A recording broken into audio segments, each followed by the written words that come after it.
Sure. 1, 2, 3, whoa!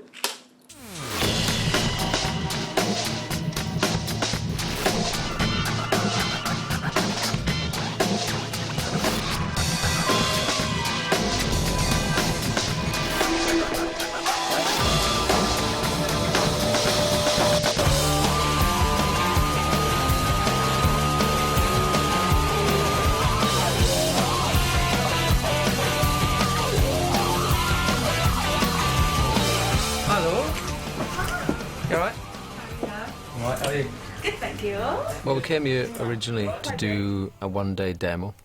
We were trying out different producers and stuff, and we tried to do a demo with a guy called Jim Abyss, who did lots of the Arctic Monkeys stuff, and Kasabian, and Adele, and the Noisettes, and stuff like that, Bjork.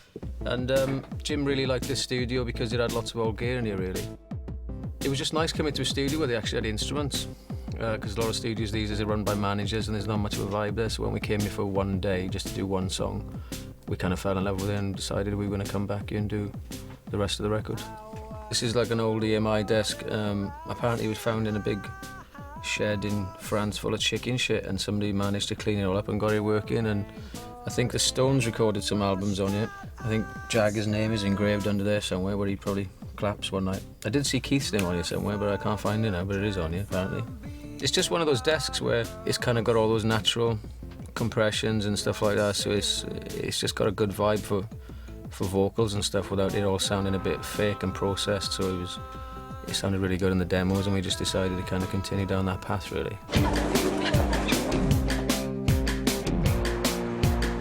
This is the start. This is Studio 5. Done a lot of work in here. Studio 1. Yeah, it could be Studio 1. Paul McCartney comes drinking in here as well, apparently. That might be in there now, actually. Hello. All right, mate, how are you? Hello. The first time we came in here was when we were in Rakia. We were just down the road and we came up here for an afternoon beverage first. When you came down? That was every night, though. Oh, yeah, he came down. We got sent out to the studio, actually. Jim wanted to do some editing. So we said, get out. Sent out, did we? Well, we kind of did. We left. Left, have you?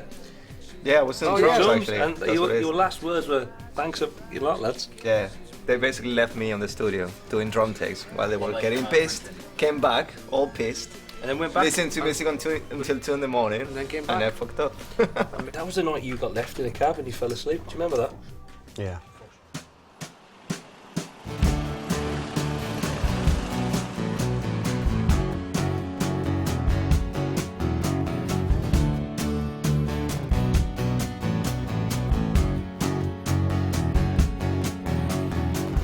I remember walking around the streets at night. I remember people talking about their lives. One of us never made it home that night. Drunk and high got the better of her mind. Jenny died. They were setting sun with music on the risk, and there was on. You can see with the sun in your eyes. You're innocent. You think everything is possible, and nothing's gonna get you, baby. Everything is touchable, and nothing's gonna beat you in this life. It's alright. My dad was a singer playing in working men's clubs, and he had a small record deal before I was born, so when I grew up my dad had a record on the jukebox in the local pub, so I think that and going around the working men's clubs with my father from like the age of 8, watching him playing and stuff, sparked an interest in music for me. Easy let someone said, give the stuff a try. Jenny tried the railway. My father was really supportive about the whole thing. You know, my mum and dad are really honest. If I was bad, then they would tell me, and if I was good, then they would say. But they weren't the type of parents who would say, oh, is my son brilliant? They would be pretty honest about it, you know. And I'd send 12 or 13 tapes away to every different record company every Thursday, to the post office, and you know, they knew we were quite determined to do it, and they were always supportive, and he lent me some of his gear to do the shows and stuff like that. So, you know, they're really proud of what the band's achieved and all that. So it was good, but it took a long time to get to that point. You know, to even get a record deal, it felt like 10, 12 years to even get to that point. Everything is touchable, and nothing's gonna beat you in this life. It's alright. Whoa.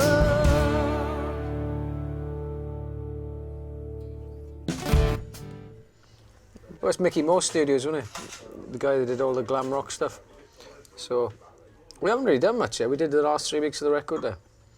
That's where we did most of the live drums and all that. It's all right, wasn't it? Yeah. 2, 3, 4, 6. Hang on a minute. I don't think it was the easiest record to make, and I don't think it was the most comfortable record to make as a band, because it wasn't really a band album, whereas Pull the Pin was all of us in a big room in Grouse Lodge in Ireland having a good time and just playing, and this wasn't that type of record. It was like, let's do a bit, sit back, take the track away for a week, come back, does it need anybody else? Should we give somebody a ring? So it was a bit, you know, very bitty really.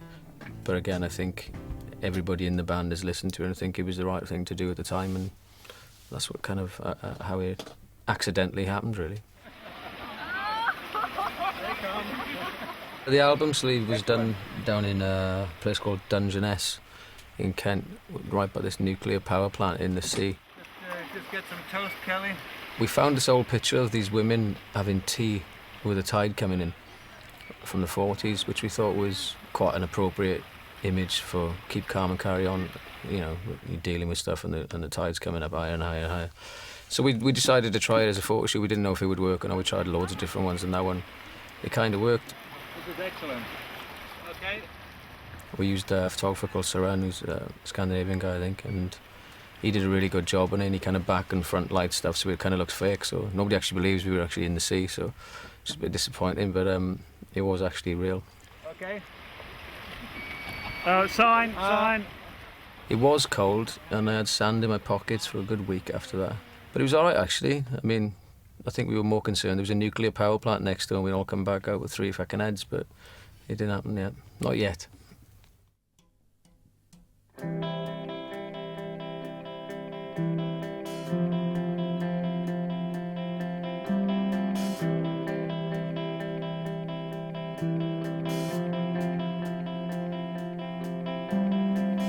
Every little thing you do is magic lately.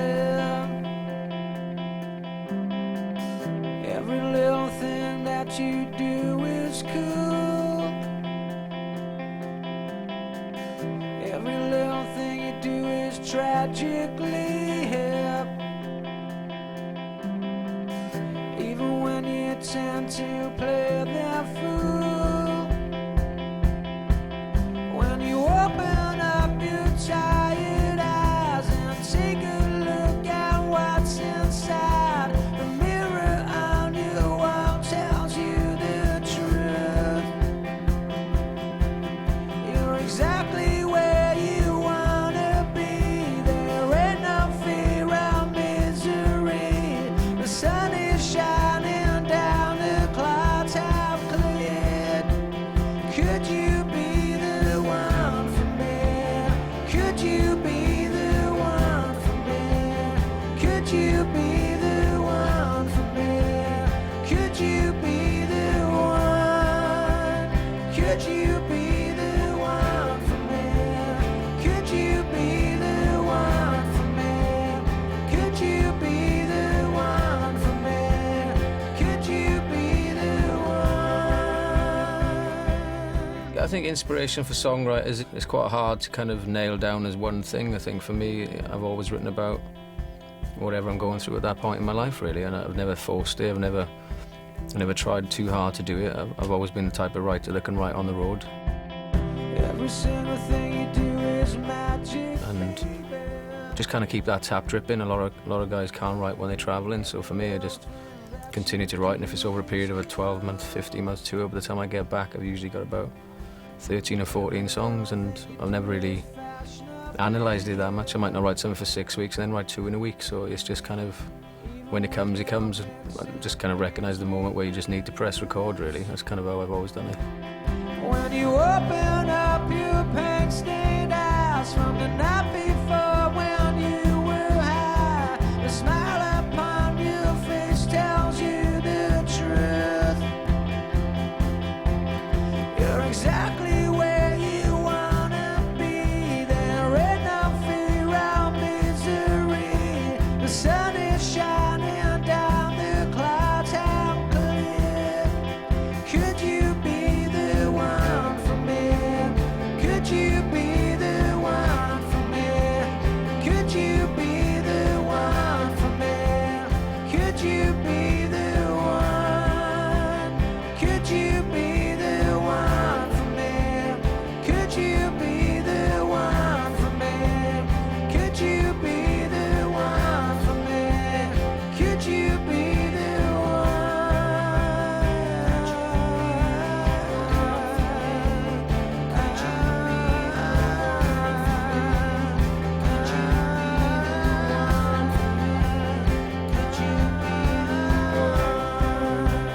Could you be the one for me? Could you be the one for me? Could you be the one for me? Could you be the one?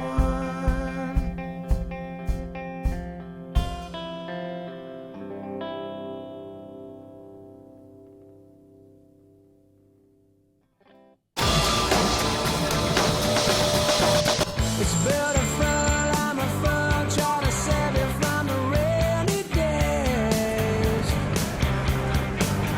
Looking back. Do your camera face on. Fuck off. I fucking hate them, to be honest. I get the piss ripped out of me all day long, so I don't like it, you know what I mean? It's only because we're in front of a fucking camera and we're doing it. That's true. I think anybody changing lineups in any band is always going to change the dynamic, not just musically, but personality-wise as well. And Stuart was a massive personality and, you know, a very, very close friend and that. And it was probably the most difficult time for all of us. But you do things in the eye of a storm, and it was a funny time. And, you know, we've all spoke about it since, and we're all kind of cool with what happened about all that, even though it was messy. And then Javier coming in, we'd known from years before. He was an assistant in the studio. He was making us tea, and he was just a studio assistant that ended up drumming on an idea one day, and he ended up, you know, sticking about. And he's a really nice kid, and he's really, really positive, and he's just got a, you know, a very good attitude to what a band is about. Really, he likes doing what he's doing, and the same way when Adam came in the band as well. You know, me and Adam been best mates for 10, 12 years, and we met in a shit club in Wolverhampton. He was on one side of the room in another band, and I was on the other side. And I'd asked him to join the band about 3 or 4 times, and he finally said yes when he got dropped for the 3rd time, and he was skint. He needed the money.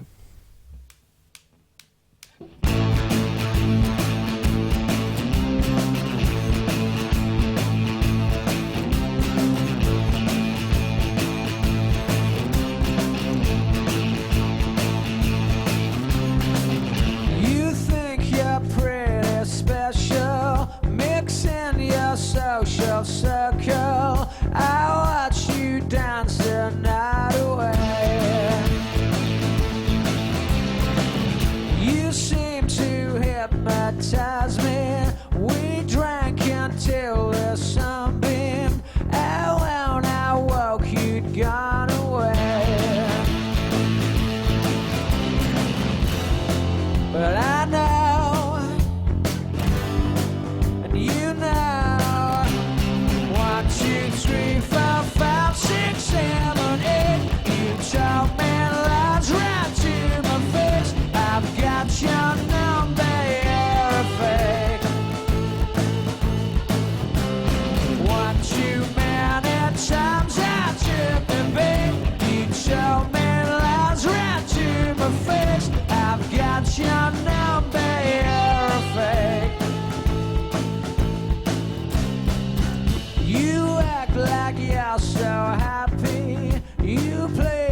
reason why this whole record began in one way with Jim. He was on this big 50s rock and roll theme, and so was I, and we decided to try and do it with like modern beats and stuff, and it was quite an interesting way of doing something. So a lot of the old rock and roll things come back a lot lately. I mean, just the way it's been recorded and the way that, you know, those singers kind of sing. And you know, 1, 2, 3, 4, 5, 6, 7, 8. You told me lies right to my face. I've got your number, you're fake. One too many times. We all buy the new records all the time. I mean, there's 12 guys in a bus, and I mean, anything that's out there we've got, and we'll stick it on the iPod and we listen to all of it all the time, whether it's, you know, Lady Gaga or MGMT or whatever it is. I mean, I think we've never been blinkered to whatever's going on. We listen to anything. Yes, I know. Yes, I know.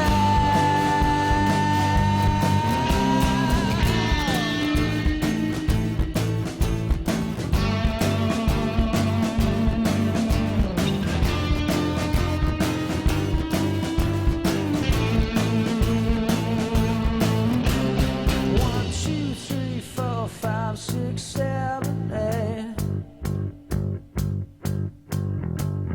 I've got your number, you're a fake. One too many times I took the bait. You told me lies right to my face. I've got your number, you're a fake.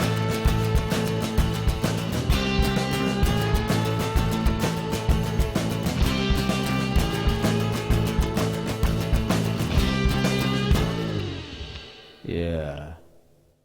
Ultimately, we're a live band, really, I suppose. I mean, we started in the pubs and started as a covers band, you know, slotting our own songs in between two very popular covers so people wouldn't go to the bar too long, and you kind of get that bug from an early age. So I think for us, I mean, getting out there is amazing. Cardiff Castle was good this time round. I mean, it was good the first time, but it was quite different to do the show in the afternoon. 98, it was the height of that kind of Welsh thing with Catatonians, Super Furry Animals and Manic Street Preachers, and they were all in the audience on that time. We were the first band to have played there in 20 years, so it brings back all those memories. You know, how much it made the people of Wales have something to shout about for once, because we never really had a lot down there musically and stuff, you know, and so on that aspect, then yeah, it's kind of a proud moment, yeah. I had a really good day, actually. It was good. I think everybody stopped drinking from that next day on for 2 weeks, because the barman was giving so many shots out. Adam and Richard, I think, had alcohol poisoning, so apart from that, it was all good, all good. We started playing the big rooms in this country in about 2001, and I think we pinch ourselves every time we put the tickets on sale that we're still doing them. You know, one minute you're playing the Barfly, the next minute you're playing Wembley. It's a bit strange, so it takes you a while to kind of get used to it, but I think we're there now. We quite enjoy it. As a band, we always wanted to be in for the long haul, you know. The bands we loved and the artists we loved were people like Tom Waits and Neil Young and people like that, or whether it was Prince or U2 at the time, you know, all the people that was kind of on the front of Q magazine, people that were developing their careers as they went on. We always hoped there would be a band that could last, and we always wanted to make records that would stand the test of time.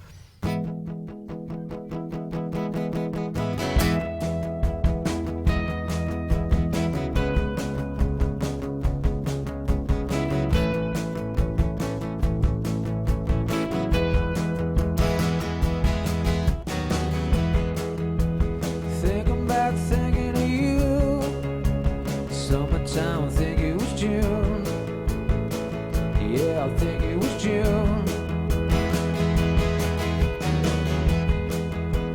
Laying back, head on the grass, chewing gum, having some laughs. Yeah, having some laughs. You made me feel like the one. Made me feel like the one. The one. You made me feel like the one. Made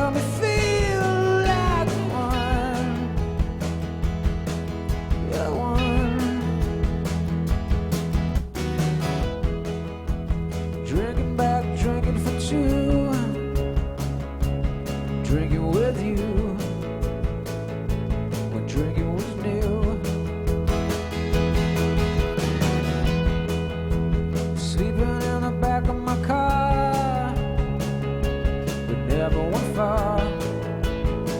We didn't need to go far. You made me feel like one, made me feel like one, that one. You made me feel like one, made me feel like one, that one. I don't know where we are going now.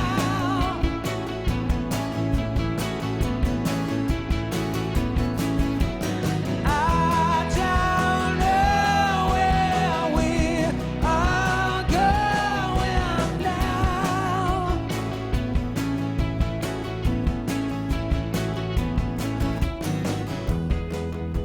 Wake up, call, coffee and juice. Remembering you. What happened to you? I wonder if we'll meet again. Talk about life since then. Talk about why did it end. You made me feel like one, made me feel like one, that one. You made me feel like one, made me feel like one, that one. I don't know where we are going now.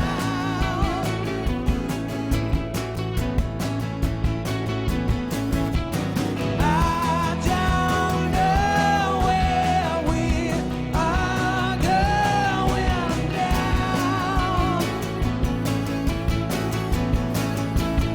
So take a look at me now.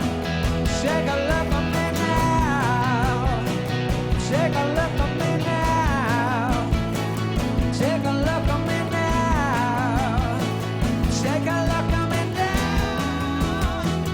Take a look at me now. Take a look at